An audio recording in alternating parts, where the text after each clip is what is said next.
Holy cow, it's week 10 of First Down Friday. I'm Tom Lane. That guy's Scott Reynolds. Our game of the week features the two teams who battled for the 6A state championship last season. Yeah, Bullet East beat Mail for that first state title. Yeah. Well, the Dogs wanted revenge tonight, Tom. Make no mistake, though, both of these teams have their sights set on getting back to that title game in Lexington this year. Yeah, Bulldogs and Chargers both 7-1, and tonight's game will decide who wins District 4 in 6A. And this turned into the Max Gainey show pretty early. This is the opening kickoff.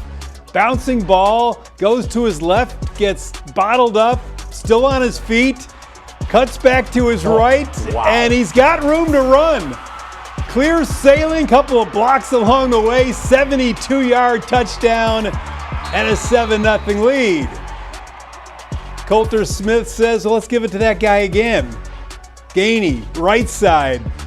Let's try the left. Cuts back the other way, and he's got room. Smith trying to help out with a block. They're not going to catch him. 43 yards for another score.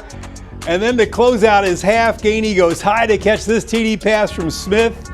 11 yards to cap a 92-yard drive. It was 28-0 at the half. Mail gets it done, 42-6. What a night for Gainey. It's been like hero ball. Like these plays, these aren't my schemes. I was just saying I don't have the scheme where you catch and you come all the way across the field.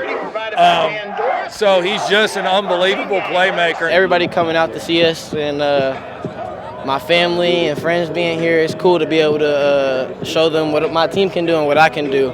Coming out with the win and 3 touchdowns, because I ain't done that in a minute. So I'm glad I got to give everybody a show, and also my team.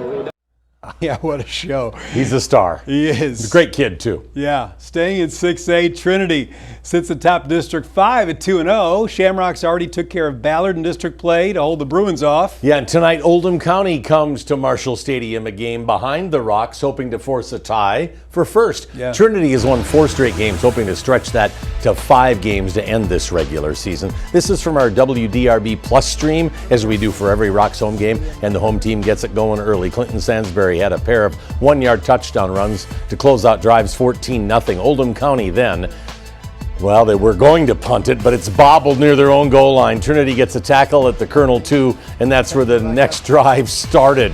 2 plays later, Zane Johnson takes it in. It's 21-0, 38-0 at the half. That was your final 5th straight win for Trinity. Yeah, they are rolling. Ballard visiting Eastern tonight. Bruins needing a win to keep pace in that district race. Eastern wants to take it to the air. Zane Wagner rolling and throwing. Terrific interception by Ballard's Montel Campbell. Ballard then gives it to Journey Weish. Slices through the defense, almost goes. Gets tripped up for a 29-yard gain, and then they give it to him on the short field, and he rolls in. Ballard up 7-0. Second quarter, Ballard through the air. Larry Urban down the middle to Campbell, 34 yards. Bruins up 20-0. They win it 48-6. Moving to Class 3A, Central back home after that close loss to Cal last week. The Jackets hosting LaRue County. We pick up the action in the 4th quarter. It's already 42-7 when Jacket running back Cortez Stone is off to the races. 80 yards to the house. So he's done that a time or two over his career. Wow, impressive speed. Central getting greedy as they go for 2, up 41. Hey, you got to get ready for the playoffs. They convert. Justin Brents gives you the 2-point conversion, your final 50-7 Central. When we come back, showdowns between Collins and South Oldham, Fairdale and Atherton, plus it is playoff time in Indiana.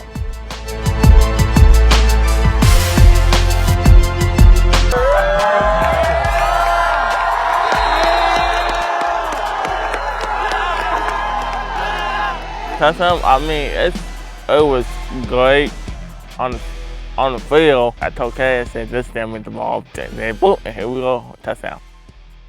What a moment that was last week at Collins. Senior Jacob Hill, who is partially paralyzed, but a huge Titans fan, scored a touchdown on senior night. You can see that full story from our Dalton Godby at WDRB.com, and it's worth watching. Titans right back in the thick of their district race, Scott. A big one for them tonight to help determine some seeding. Yeah, Collins taking a trip out to South Oldham. Another good team. What is a strong district, really. District 5 in Class 5A. Yeah, these two playing to decide the 3rd and 4th seeds since they sit behind Scott County and Woodford County.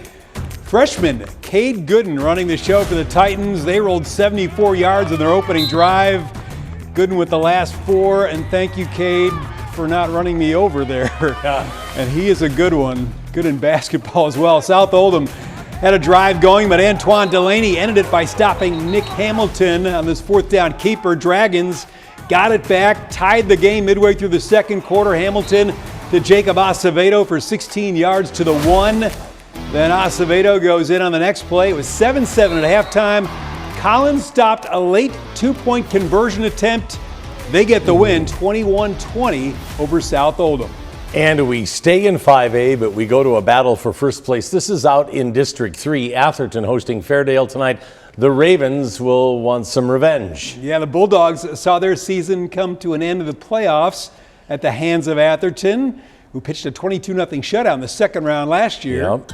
And it was senior night tonight. Atherton has won 7 straight right now. 7-1 for the first time since 1951. What? Interesting moment here, Tom. Watch this opening kickoff. Atherton decides to pooch it short. Ravens catch it. Everyone thought it was a successful onside kick until the refs explained the ball's got to hit the ground first. Oh, and it man. didn't. So we fast forward Neat play, though. Crazy. Attempt number 3 finally now the opening kickoff, and Fairdale ends up with some great field position as a result, but couldn't convert it into points. Nearing the end of the first half, 0-0, the Ravens, Michael Curry would take this one to the house. Atherton wins it 24-6 to get the district title. Good for them. Cal looking to keep control of District 3 and 3A. 7-1 Centurions hosting E-Town. Comes in at 2-6. E-Town's Grayson Hayner with the pass. That is picked off. Connor Hodge with the interception. His big brother Cole Hodge taking his time, finding Justin Ruffin. 25 yards for a score. 34-point 2nd quarter for the Centurions. 2nd half now. Hodge to Hodge. 17 yards for Connor. Then it's play action from Cole. Yeah, he's still got the ball. Throws to Micah Aiken. Cal up 48-7. They make it 5 straight wins. 55-7 over the Panthers. No hodgepodge. They know what they're doing. Stop it. Across the river, Indiana in the sectional round of the state playoffs. 6-3 Silver Creek hosting 6-3 Martinsville 4A. Silver Creek with an early mistake deep in their own territory on the ground. Martinsville recovers. Then check the fancy footwork by the Martinsville wide receiver here. Gets the right foot down. Puts them around the 5-yard line. Catch. Yeah, it was. And then up the middle for the score. Martinsville up 14-0. Silver Creek mounts a drive as we go to the 2nd half. Quarterback Keaton Ward splits the defenders to Kalani Fugate. Almost takes out our photographer Dee, but didn't. Now Dee hangs in. She's tough. Yeah. That set up the first score of the night. Samuel Kahn gets the lights flickering at Silver Creek with that run. Watch what they do here. I love it. That was a nice little pass play first, but watch this. The lights. I love how they do this. Penalty didn't matter. They scored. Martinsville shined a little Everybody's got to have the brighter, lights though. now. Yeah, 28-14 Martinsville in that one.